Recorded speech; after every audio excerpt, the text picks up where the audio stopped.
Today I'm going to show you how to make a New York strip loin roast, cooking amazing New York strip steaks, but as one whole roast where you don't have to worry slaving over individual steaks and trying to get everyone's temperature just right. You cook it as a whole thing, and stick around. I'm going to show you a really great way to amplify the flavor of your steak. It's going to be a lot of fun, so stick around. We're going to jump right into it. Or firing up the Kamado Joe connected Joe, and we're going to set this to 300 to 350 degrees. I've got a group coming over later tonight from my church, and I'll be cooking for about 12 people. This is a 6.5 pound roast, so we're going to be going one wood chunk in here to get some smoky flavor. Add this charcoal and fire it up. All right, team, so this is our New York strip roast. This is 6.5 pounds. I've got an event where I'm cooking for 50 people next weekend, and this is my little test run right before. It's got a nice fat cap, and all we want to do is we want to just score this and get that flavor of the seasoning inside. It doesn't have to be perfect, but we'll do some cross hatches here. And then this will look really nice whenever we're cooking.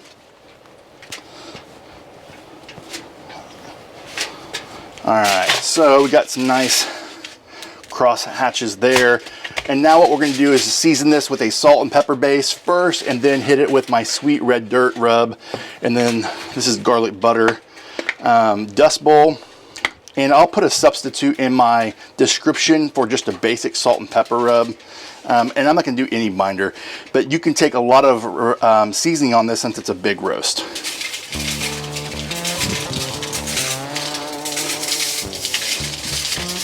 Oh yeah, I love the smell of dust bowl.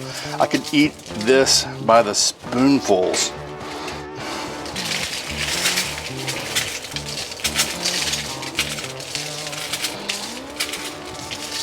Grill comes up, we'll put this on, put our thermometers in to monitor the temperature.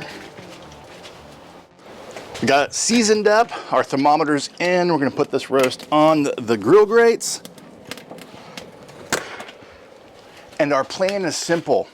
We are going to take this, just like you would any steak, is that we're reverse searing this. We're slow cooking it first, and then we are going to sear it at the end. We're going to take this to about 110, 115. That's when I'll see you back. And then I'll probably flip it 30 minutes into this, see if I have good caramelization starting and seasoning a little bit more. But then we're going to pull it at 115, and then I'll show you that fun step at the very end, right before we start searing it. All right, team, we are about 45 minutes into this cook. We're going to show you what this progress looks like. All right, here's a better close-up, and we're going to fill in the gaps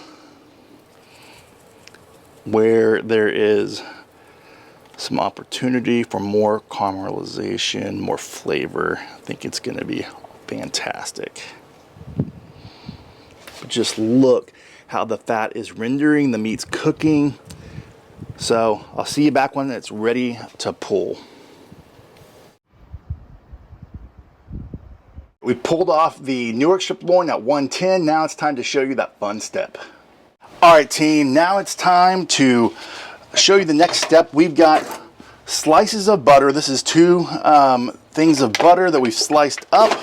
We're going to add some bourbon to this. It doesn't need too much. And then we're going to put this on the grill and do a little flambe searing. But what we want to do at this step is we are going to cut this into thick steaks, and then we are going to end up searing this directly over the fire because we want to continue to add more flavor.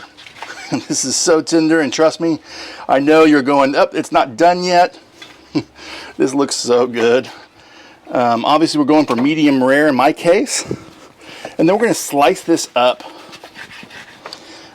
into, I'm going to cut this way for my guests here in a little bit. But what we're trying to do is add flavor to both sides of this steaks. We want to give every opportunity just to add more flavor.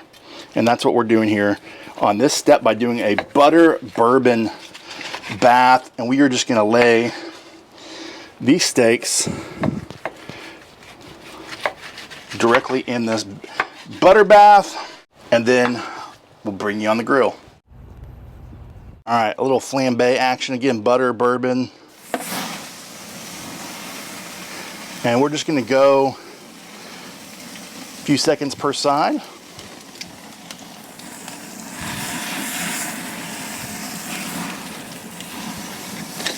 This is interacting with the fire.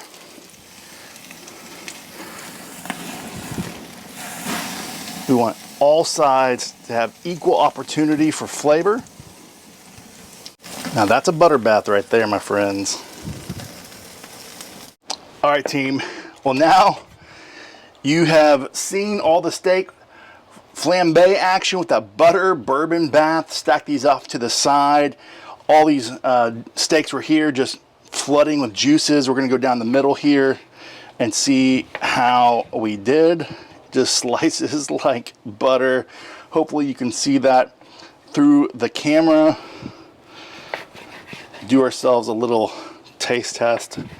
But my friends, this is a great way of cooking for a group of people, getting consistent temperatures on all those steaks.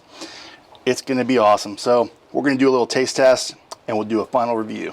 All right, cooking for friends and a group is really easy. After you do this method, let's hear from some of my friends that I cook for later in this cook. Hank, what'd you think of the steak? Man, I'm a protein guy. The steak was awesome. The sauce, incredible. Loved it. Good stuff. I love the chef and I love his cooks. Man, that asparagus was amazing. That garlic aioli was really special. What do you think? It was delicious and so yummy, and the pound cake just was the icing on the cake. What'd you think? It was really good. I didn't try it, but I bet it was good. All right, this slice has my name on it. Let's see how we did. Wow! The fatty part, oh man, the meat is so good.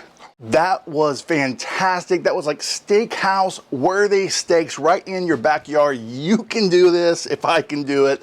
So fun. Let me know in the comments what you thought of this process. If you've done this before, if there's any questions I can answer. I think I'm ready for next weekend's big cook for about 50 people. That's gonna be about a 15-pound, New York strip loin roast. I cannot wait for that event as well. And my friends, if you wanna learn more about Kamado Joe cooking, or if you're new, check out this video here on learning the basics of your Kamado Joe. And again, from my backyard to yours, less hate, more love, good barbecue. Till next time.